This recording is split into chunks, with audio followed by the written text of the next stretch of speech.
Assalamualaikum warahmatullahi wabarakatuh. Halo semuanya, balik lagi bersama saya Nasikbal Fradianto dalam mata kuliah kali ini yaitu keperawatan komunitas. Baik teman-teman, kali ini kita akan membahas terkait dengan lanjut usia di komunitas. Nah, mungkin teman-teman sudah pernah mendapatkan terkait dengan lanjut usia, terutama pada mata kuliah keperawatan gerontik yang tentu sudah dilalui oleh teman-teman semua. Nah, dalam kali ini kita akan bahas lebih spesifik lagi terkait dengan lanjut usia, namun dalam setting di komunitas. Seperti apa penjelasannya? Langsung saja simak video berikut ini. Teman-teman semua, jika kita bicara terkait dengan lanjut usia atau usia lanjut, kita akan berkaca di tahun 2020 ini sekitar 28,8 juta orang itu akan masuk ke dalam usia lanjut. Nah, tentu ini bukan menjadi angka yang kecil, tapi cukup besar untuk kita lihat. Nah, tentunya dalam angka yang cukup besar terjadi penambahan jumlah usia lanjut, ini kita juga akan menghadapi isu-isu terkait lanjut usia yang tentu juga akan semakin beragam, semakin sering, dan tentunya juga nanti proses dalam keperawatan, terutama intervensi dan implementasi keperawatan nantinya akan lebih kita harus membuka bahwa lansia menjadi fokus yang cukup penting dan menjadi bagian yang cukup besar bagiannya di lingkungan kita. Kemudian jika kita melihat usia lanjut ini, tentu kita akan menyandingkan dengan sisi samping atau yang ada pada diri lansia, di mana lansia itu paling sering disertai dengan penyakit-penyakit kronis yang memang ada dalam dirinya. Nah, bagaimana sebenarnya penyakit-penyakit ini mungkin harus disikapi oleh kita sebagai tenaga keperawatan di komunitas, dan bagaimana mungkin kita harus menghadapi jumlah angka yang tidak sedikit tentunya di lingkungan kita terkait dengan masalah usia lanjut ini. Nah, untuk itu kita akan lihat lebih detail bagaimana sih sebenarnya terkait dengan lanjut usia di komunitas ini. Kali ini kita coba lihat terkait dengan pelayanan kesehatan yang ada mungkin untuk kebutuhan dari lanjut usia tersebut gitu ya, orang-orang dengan lanjut usia, komunitas-komunitas lanjut usia. Kita lihat yang pertama adalah ketersediaan fasilitas kesehatan. Bagaimana di Indonesia ketersediaan fasilitas kesehatan yang ada? Apakah sudah memenuhi untuk keseluruh warga fasilitas kesehatan ini? Bagaimanakah capaian ataupun kemudahan seseorang untuk bisa menggunakan fasilitas kesehatan ini, terutama pada lansia? Ketersediaan fasilitas kesehatan juga akan kita lihat lebih detail bagaimana fasilitas kesehatan memiliki sarana dan prasarana yang mendukung untuk usia lanjut.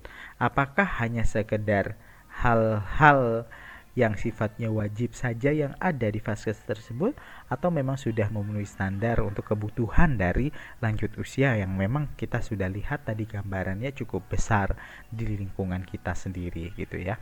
Nah, jadi ketersediaan fasilitas ini menjadi hal yang cukup penting untuk kita lihat. Kemudian kita akan lihat bagaimana keberadaan lansia itu yang mungkin akan tersebar di semua titik di Indonesia gitu ya. Kita tahu bahwa di Indonesia mungkin akan berbeda gitu ya, dari segi geografisnya, dari segi lokasi tempat seseorang itu berada, tentu tidak sama semuanya. Pemerataan penduduk juga beda gitu ya di satu lokasi dengan lokasi yang lain. Nah, hal ini tentu akan menjadi fokus kita juga sebagai perawat di komunitas, bagaimana kita mampu melihat lansia-lansia yang mungkin berada di kota besar, lansia-lansia yang berada di desa, dan lansia-lansia mungkin yang di daerah-daerah terpencil. Itu semuanya memiliki mungkin masalah kesehatan yang berbeda antar satu dan lainnya. Nah, kemudian keberadaan lansia yang ada terutama di desa maupun di daerah-daerah rural, daerah-daerah terbatas ini harusnya menjadi pemikiran kita juga sebagai perawat di komunitas. Bagaimana mereka mendapatkan informasi? Apakah sudah sama dengan lansia-lansia yang berada di kota yang mudah sekali mendapatkan langkah-langkah preventif dan proteksi untuk dirinya? Bagaimana dengan lansia-lansia yang ada di desa? Apakah mereka mendapatkan pelayanan yang memang sesuai dengan program-program yang memang sudah ada dan seharusnya memang ada untuk lansia. Nah, ini kita harus lihat lebih dalam ke sana.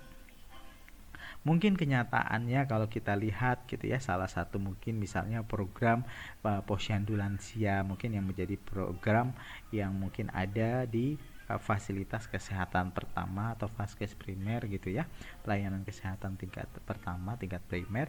Bagaimana Posyandu Lansia mungkin di kota besar mungkin sudah tidak asing lagi gitu, tapi bagaimana dengan daerah-daerah yang memang di pedesaan, kemudian daerah-daerah yang terpencil, bagaimana ketersediaan program tersebut untuk para lansia ini? Kalau tidak ada program, maka tentunya ini akan menjadi pemikiran kita bersama. Tentu ada hal-hal yang mungkin mereka harus dapatkan, mereka harus pahami sebagai lansia, tapi tidak mereka dapatkan. Nah, ini tentunya akan berdampak juga dengan masalah-masalah yang akan timbul pada usia lanjut tersebut nantinya ke depan di kemudian hari. Kemudian kalau kita lihat bagaimana kondisi geografis gitu ya di Indonesia, mungkin pusat kesehatan masyarakat itu berada pada daerah kecamatan. Kemudian daerah jangkauan ataupun wilayah kerja dari puskesmas yang juga beragam, tidak sama semuanya. Ada satu puskesmas yang memiliki cakupan wilayah kerja yang besar gitu, walaupun jumlah penduduknya itu sedikit gitu. Tapi jarak antar puskesmas menuju wilayah jangkauan kerjanya itu cukup besar, cukup jauh. Nah, ini tentunya menjadi kendala juga dan masalah untuk para lansia tersebut dan para tenaga kesehatan khususnya keperawatan untuk mampu menjangkau para lansia di komunitas tersebut. Kemudian kita akan lihat lagi terkait dengan jaminan kesehatan. Bagaimana jaminan kesehatan itu sudah mampu menyentuh lansia? Di Indonesia sudah ada asuransi kesehatan berupa BPJS ya, di mana menjamin gitu ya kesehatan bagi setiap individu termasuklah lansia. Namun apakah memang sudah sepenuhnya semuanya memiliki BPJS? Yang tidak mampu apakah sudah mendapatkan BPJS dengan bantuan? Yang memang mungkin mampu apakah sudah terpapar untuk harus memegang kartu asuransi kesehatan berupa BPJS ini? Ini contoh mungkin yang sifatnya memang kewajiban yang harus dimiliki oleh semua warga negara Indonesia. Nah, itu baru kita bicara terkait ada tidaknya jaminan kesehatan yang dipegang oleh lansia. Yang kedua, kita bicara lagi terkait dengan bagaimana cakupan yang diberikan oleh jaminan kesehatan tersebut. Apakah jaminan kesehatan tersebut memberikan fasilitas yang memang dibutuhkan untuk lansia? Atau hanya sekedar pemberian ataupun atau mencakup mengatasi mungkin gitu ya, atau menanggung lebih tepatnya jaminan kesehatan tersebut pada masalah kuratif saja sifatnya, sehingga masalah preventif yang harusnya mereka mampu melakukan screening secara rutin gitu ya, nah ini tidak tercover dengan jaminan kesehatan. Nah, ini akan tentunya menjadi masalah juga untuk para lansia kita yang harusnya mereka mungkin secara reguler memeriksakan kesehatan mereka, men-screening kesehatan mereka.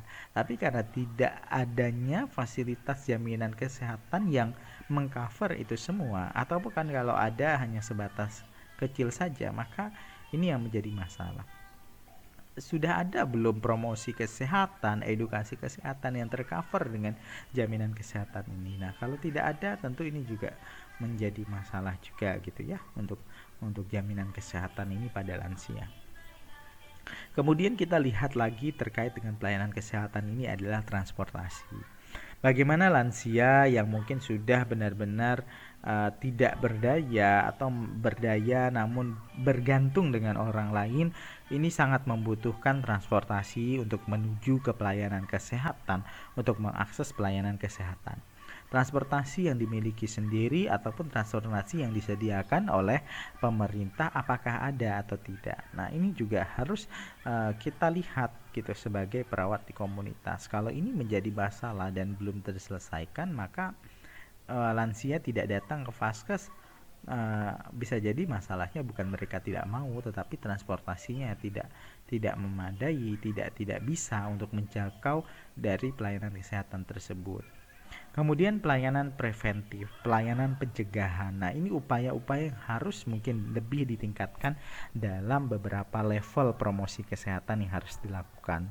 Pelayanan preventif dalam pelayanan kesehatan yang harusnya semakin gencar dilakukan pada usia lanjut, bagaimana hal yang mungkin sudah dilakukan di lapangan.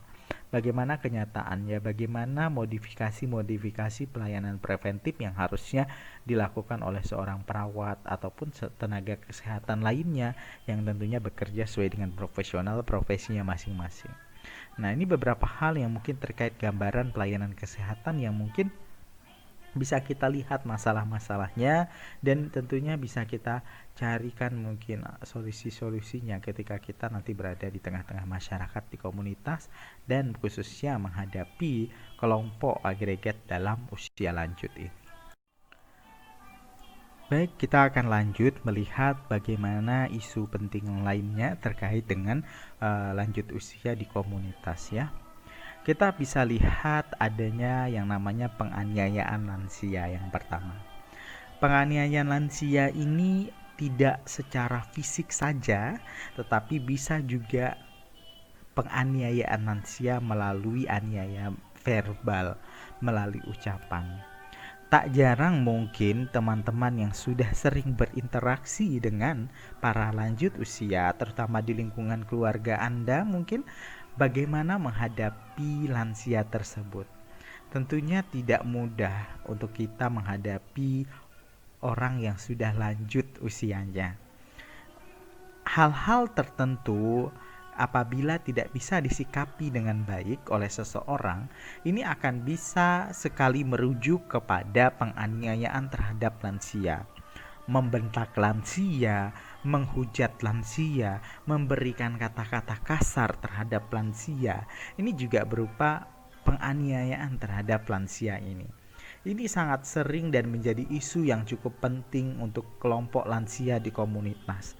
Bagaimana dia akan semakin timbul masalah psikososialnya, masalah kesehatan mentalnya berawal dari penganiayaan lansia. Mungkin tidak hanya verbal, bahkan sampai dilakukan penganiayaan secara fisik juga gitu ya.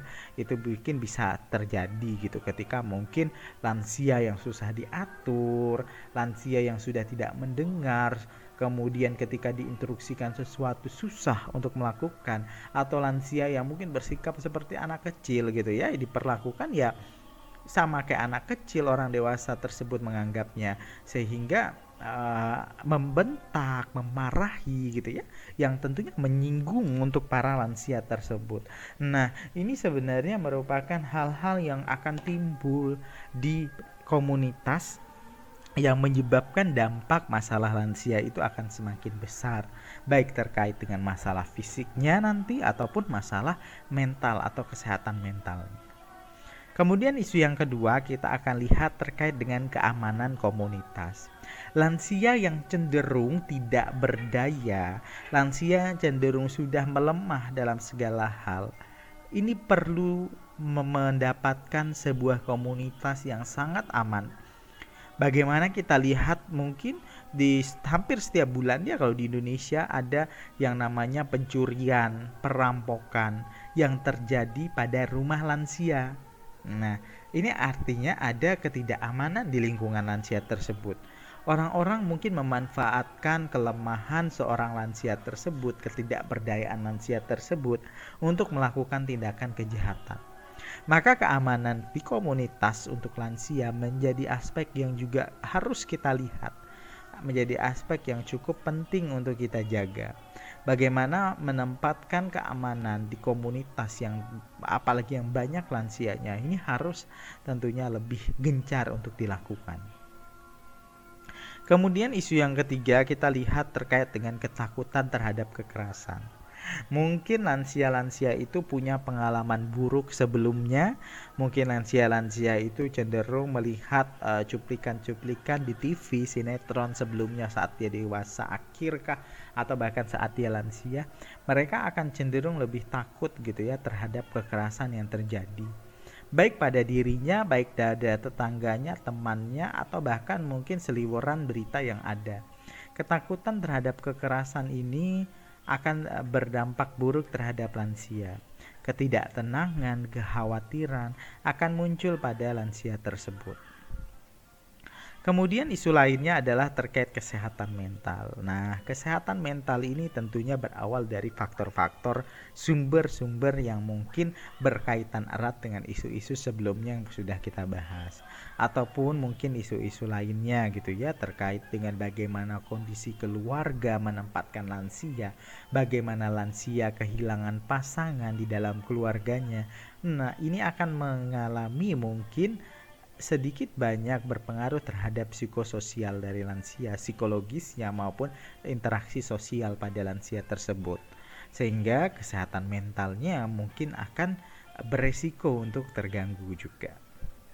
Yang terakhir, isu yang mungkin cukup bisa kita lihat adalah terkait dengan angka kecelakaan.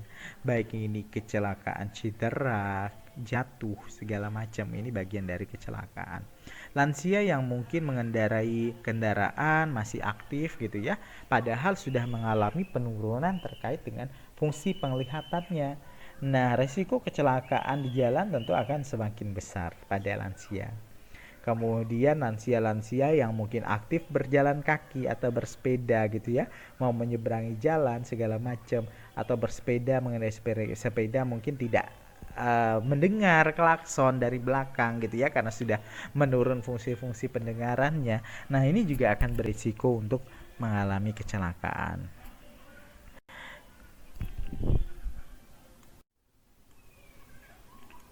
Kita masuk ke dalam promosi dan proteksi untuk komunitas lansia.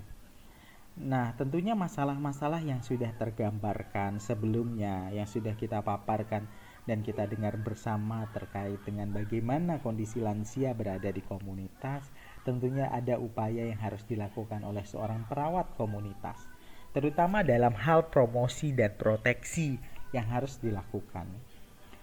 Promosi dan proteksi ini tentunya harus menjalankan fungsi promotif dan menjalankan fungsi proteksi. Fungsi promotif tentunya seputar dengan bagaimana mempromosikan kesehatan sehingga kualitas kesehatan lansia tetap terjaga bahkan semakin meningkat. Sedangkan untuk fungsi proteksinya tentu melindungi lansia ini dari segala macam bentuk penyakit yang mungkin sudah kita analisis mendekati beliau lansia tersebut atau bahkan memang sudah ada, sehingga kita mencegah, memprotek untuk mendapatkan penyakit-penyakit baru yang memang berhubungan dengan penyakit sebelumnya. Menjalankan fungsi promotif harus gencar sekali dilakukan untuk perawat komunitas. Mereka harus mampu membuat program-program yang tentunya akan pro terhadap kegiatan-kegiatan ataupun upaya-upaya peningkatan kesehatan pada lansia. Tenaga keperawatan di komunitas harus menjalankan fungsi promosinya dengan baik terhadap lansia, harus merangkul seluruh lansia yang ada di wilayah kerjanya agar lansia-lansia tersebut mempunyai keinginan, kemauan gitu ya untuk melakukan pola hidup yang memang sebisanya mereka lakukan dan memang sebenarnya mungkin mereka mampu lakukan tapi tidak dilakukan, seperti itu. Sedangkan fungsi proteksinya tentu ini juga menjadi peranan perawat, bagaimana kita mampu melihat kemungkinan-kemungkinan yang terjadi pada lansia apa saja dan apa yang harus dilindungi oleh lansia. Lansia-lansia yang mungkin kita sudah kenal beberapa isu masalah penting sebelumnya, kita bisa lindungi mereka untuk terjadi hal-hal yang mungkin tidak diinginkan untuk lansia tersebut. Itu harus dilindungi dengan lebih baik. Nah, jadi promotif dan proteksi ini memang semestinya hadir di tengah-tengah komunitas lansia yang memang harus dilakukan oleh seorang perawat komunitas. Baik, kita akan melanjutkan dengan tujuan pelayanan kesehatan lansia. Baik, tujuan dari pelayanan kesehatan lansia ini kita akan lihat dari 3 hal. Yang pertama adalah meningkatkan kemampuan fungsionalnya. Bagaimana pelayanan kesehatan itu harusnya mampu memang meningkatkan fungsi-fungsi yang harusnya bisa kita eksplor lebih baik pada lansia tersebut. Yang tadinya mungkin mengalami hambatan, gangguan gitu ya. Itu kita akan kembalikan dari gangguan akan menjadi hambatan, dari hambatan menjadi mampu kembali melakukan fungsi-fungsinya seperti sedia kala. Yang kedua adalah memperpanjang usia hidup. Nah, artinya dengan kesehatan yang lebih baik, tentu usia hidup seseorang akan lebih panjang harapannya. Nah, ini tentunya kita bicara secara konsep kesehatan gitu ya, meskipun mungkin setiap orang sudah ditentukan garis hidupnya sampai kapan gitu ya. Tapi pelayanan kesehatan harus berupaya untuk memperpanjang usia hidup dari lansia tersebut. Yang tadinya kalau lansianya terus sakit-sakitan terus tanpa dilakukan pelayanan, tentunya ya akan lebih cepat gitu loh usia hidupnya. Tapi dengan pelayanan kesehatan yang prima, yang baik, yang sesuai dan memang tepat untuk lansia tersebut, maka kesehatannya pun akan semakin membaik. Dengan kesehatannya semakin membaik, tentunya ini akan memperpanjang juga usia hidup dari lansia tersebut. Yang ketiga adalah meningkatkan kenyamanan dan menurunkan penderitaan. Nah, tentunya pelayanan kesehatan harus memberikan rasa nyaman kepada lansia tersebut. Rasa nyaman ini bisa diperbaiki dengan kesehatan yang juga meningkat tentunya gitu ya. Dengan kesehatan dan keluhan-keluhan mungkin masalah-masalah kesehatan yang menurun atau bahkan tidak ada, tentu kenyamanan pada diri lansia akan semakin meningkat. Kemudian juga penderitaan yang dirasakan oleh lansia baik dari masalah fisik maupun masalah kesehatan mentalnya, kita harus mampu menghilangkan ataupun menurunkan sehingga penderitaan yang mereka rasakan juga akan semakin minimal. Nah, inilah pelayanan kesehatan lansia harusnya mampu menuju 3 hal besar ini yang memang harus dilakukan seperti itu sehingga lansia-lansia ini merasakan manfaat ataupun dampak yang memang nyata terhadap pelayanan kesehatan yang diberikan kepada mereka. Oke teman-teman, kita akan melanjutkan terkait dengan intervensi lansia di komunitas. Nah, intervensi lansia di komunitas ini kita akan bagi menjadi 2 hal. Yang pertama adalah fokus pada individu dan keluarga, dan yang kedua adalah fokusnya pada komunitas. Nah, intervensi yang fokus pada individu dan keluarga, tentunya kita akan melihat masalah secara personal individu lansia tersebut.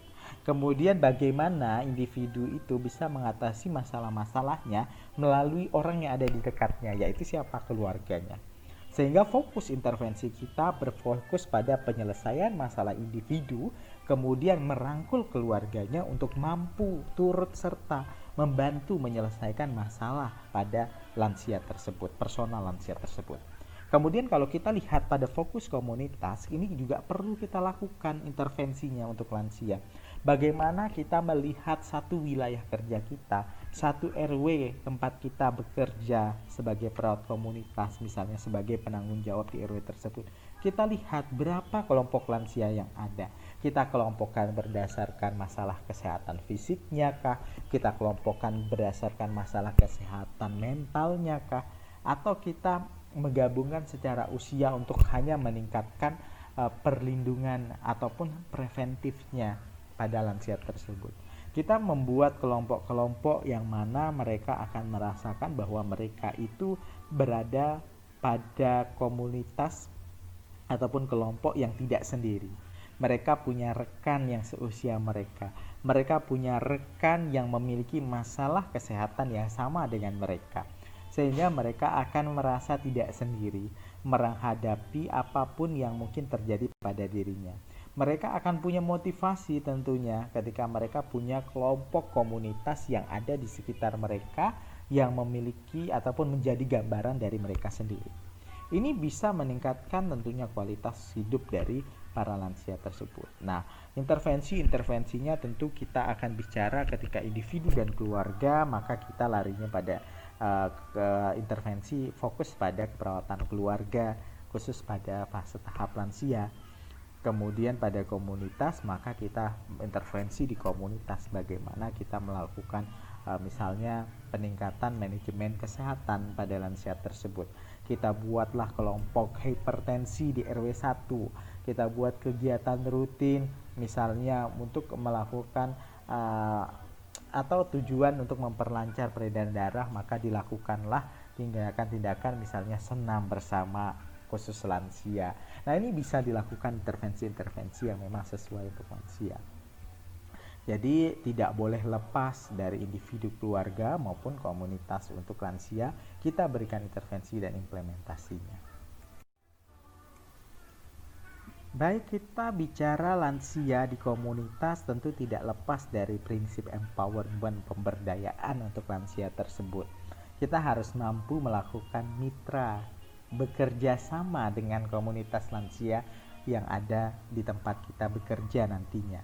Kita bisa melakukan beberapa langkah dalam menjalankan kemitraan dengan komunitas lansia ini. Yang pertama, jalankan program di tempat lansia yang memang sering berkumpul. Di mana titik berkumpulnya yang paling sering? Apakah di tempat pengajian, mungkin di masjid kah? Apakah di tempat ibadah, tempat gereja misalnya? Lansia-lansia lebih sering berkumpul. Nah, tempat seperti apa lansia di tempat kita itu paling sering berkumpulnya? Itu kita lakukan programnya di tempat tersebut. Mungkin bisa di halaman gerejanya kah, di halaman masjidnya kah, atau lansia-lansianya punya arisan mungkin masih gitu ya di RW-nya. Nah, maka bisa dilakukan di halaman rumah RW-nya gitu ya, atau di halaman balai desa atau dimanapun gitu ya, yang mungkin mereka bisa enak untuk dan memang sering untuk melakukan perkumpulan seperti biasanya. Ini tidak membuat mereka mempunyai jadwal khusus gitu untuk di tahap awal. Kemudian kita harus menyiapkan tentunya sarana transportasi ketika memang mereka kesulitan gitu ya. Dalam artian ini bukan harus kita sepenuhnya yang beli bus gitu ya, enggak. Tapi mungkin kita lingkupnya misal di RW, maka kita berdayakan mungkin bekerja sama dengan anak-anak muda yang ada di sekitar tersebut yang sering nongkrong gitu ya, anak motor ke anak apa gitu ya. Nah, itu bisa menjadi sarana transportasi yang kita lakukan ataupun kita siapkan untuk fasilitas lansia mengunjungi tempat program yang sudah kita tentukan. Itu bisa kita lakukan atau bahkan mungkin kita sendiri gitu ya. Tapi kalau masih bisa memberdayakan lingkungan itu jauh lebih bagus. Kemudian antisipasi hambatan lansia terkait dengan penglihatan yang mungkin menurun gitu ya. Nah, tentunya menjadi hal yang mungkin kita bisa pertimbangkan.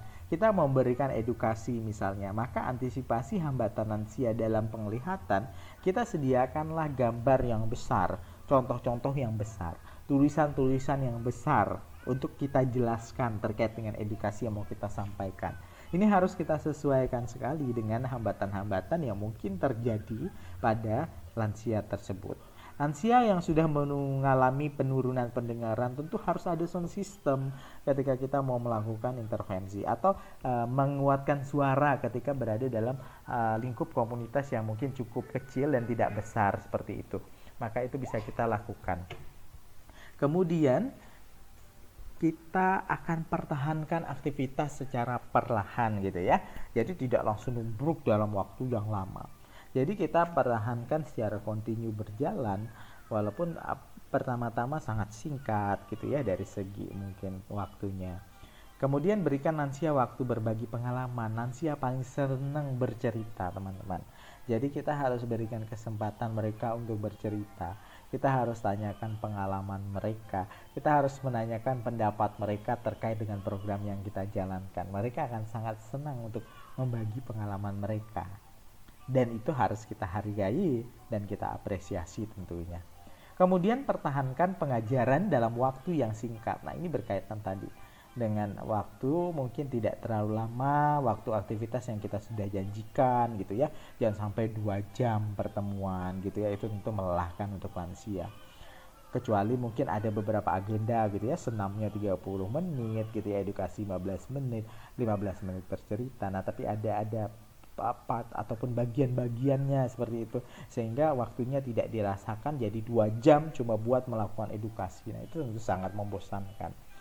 Kita selanjutnya adalah lakukan pengulangan ganda dan penguatan informasi. Lansia yang mungkin cenderung lupa ataupun tadinya mengalami bagian-bagian tertentu yang tidak terdengar dengan jelas, maka kita ulangi hal-hal yang mungkin menjadi poin penyampaian informasi yang ingin kita berikan kepada lansia tersebut.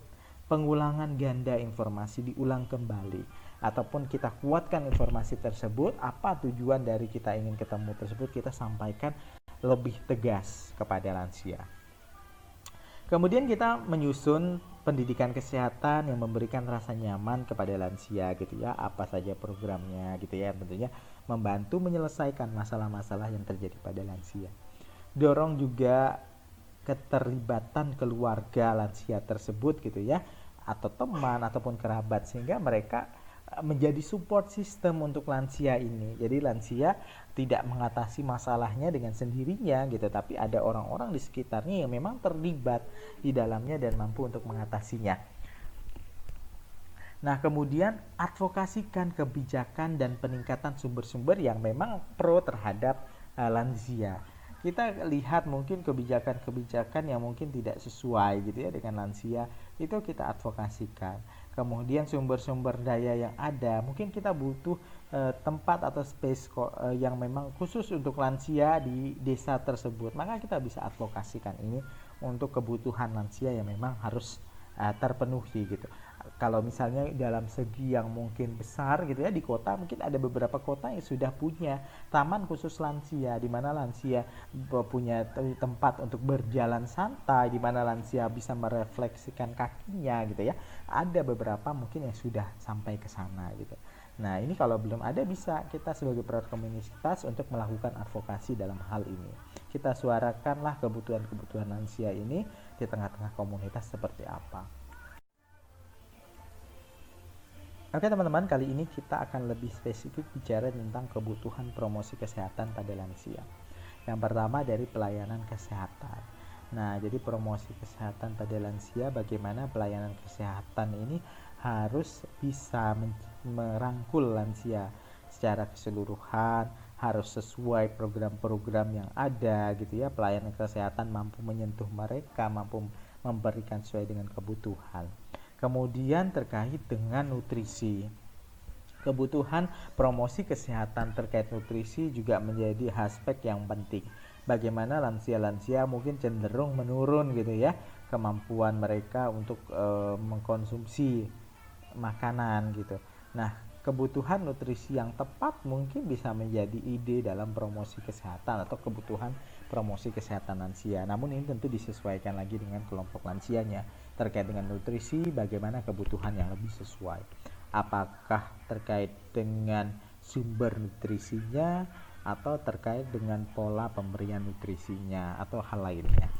Kemudian olahraga dan kebugaran. Nah, ini menjadi hal yang penting. Jadi lansia bukan hanya tiduran saja di rumah, bukan hanya duduk saja manis di rumah, tapi ada kebutuhan olahraga dan kebugaran yang perlu kita programkan dalam promosi kesehatan kita. Olahraga dan kebugaran tentunya ini juga membantu meningkatkan kualitas fisiknya pada lansia tersebut. Kemudian keamanan komunitas, kita bagaimana mempromosikan kesehatan terkait keamanan di komunitas tersebut. Kita mampu mengadvokasikan, kita mampu menggambarkan, kita mampu mengedukasi komunitas yang aman untuk lansia itu seperti apa. Nah, ini menjadi hal yang memang dibutuhkan untuk lansia gitu ya. Kemudian selain itu juga ada keamanan berkendara. Bagaimana seorang lansia yang sudah mengalami penurunan tadi, mau fisik ataupun kesehatan mental, yang bisa mengganggu ketika mereka mengendarai kendaraan gitu ya. Bagaimana kita harus mengedukasi mereka, memberikan informasi yang tepat kepada mereka, bagaimana sih yang aman seorang lansia ketika mau mengendarai kendaraannya. Bagaimana harus pertimbangan ataupun bahkan penambahan fasilitas-fasilitas khusus untuk kendaraan yang lansia gunakan ada atau tidak gitu. Nah, ini harus kita sampaikan, harus kita buat program promosi kesehatannya. Tentunya ini adalah 5 hal yang mungkin menjadi contoh kebutuhan lansia. Ketika Anda berada di lapangan, Anda ketemu dengan komunitas lansia, mungkin Anda akan menemukan hal yang berbeda dari 5 hal ini. Namun 5 hal ini menjadi bagian yang memang tidak terlepaskan dari pelayanan, nutrisi, olahraga, keamanan komunitas maupun keamanan dalam berkendara. Ini tidak lepas dari lansia tersebut, sehingga mungkin bisa dikatakan masalah ini akan menjadi masalah yang terus ada di dalam lansia di komunitas. Oke teman-teman semua, demikian penjelasan saya terkait dengan bagaimana kondisi lansia di komunitas dan kebutuhan akan kesehatannya khusus untuk tenaga perawat di komunitas.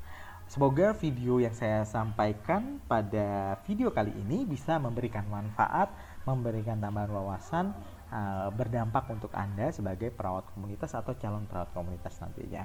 Sampai ketemu di video selanjutnya. Assalamualaikum warahmatullahi wabarakatuh. See you.